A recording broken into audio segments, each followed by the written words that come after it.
Hello everyone, thank you for being here.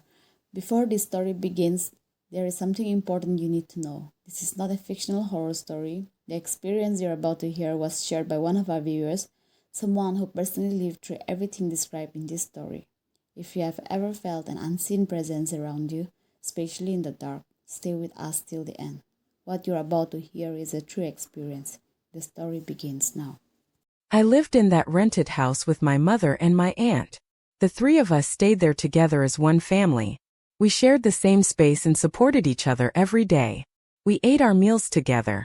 We slept under the same roof. At first, everything felt normal and peaceful. None of us imagined that we would later experience things we couldn't explain. And to be clear, we never blamed anyone for what happened. We believe it was just something we didn't understand at the time. I want to make one thing very clear before I begin this story. I was not someone who believed in ghosts, spirits, or anything supernatural. I laughed at such stories. I believed fear was created by the mind, by loneliness, by darkness. What happened to me didn't change that belief immediately, but it planted something inside me that never left. This is a true story, and it happened in Kohima, Nagaland. The house where it all happened was a three-storied building located in a quiet area. 3 different families rented 3 different floors, and the owner of the house lived there too. So in total, 4 families shared the same building. It wasn't an old broken house. It didn't look abandoned or cursed. It looked normal, peaceful even. My family lived on the 2nd floor.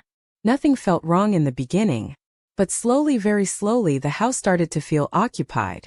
Not crowded, just occupied. The first thing I noticed was the constant feeling of being followed.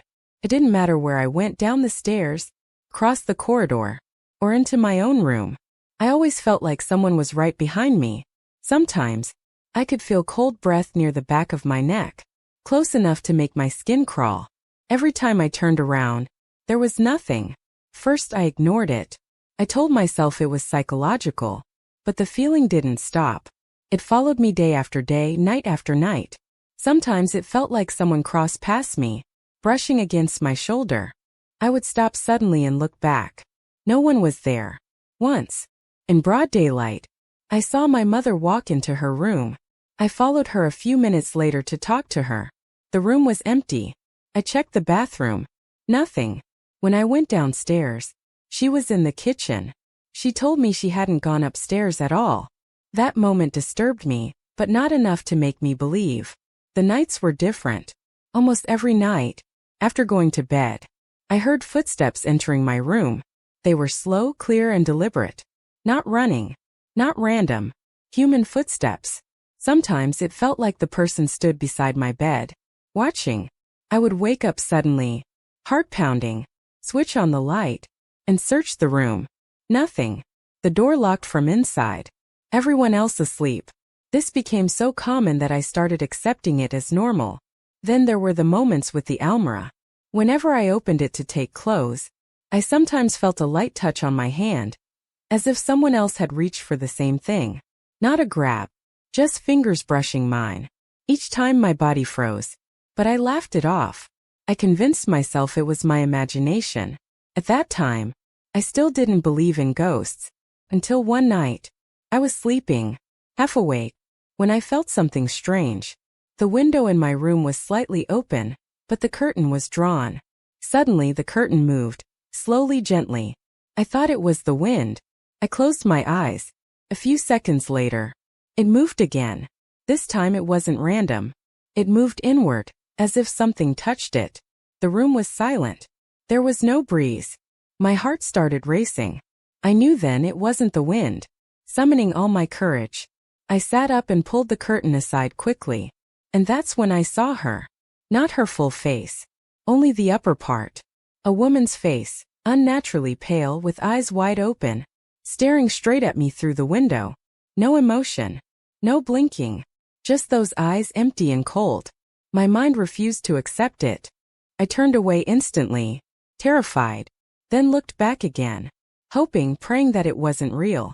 She was gone. The window showed nothing. Only deep, silent darkness.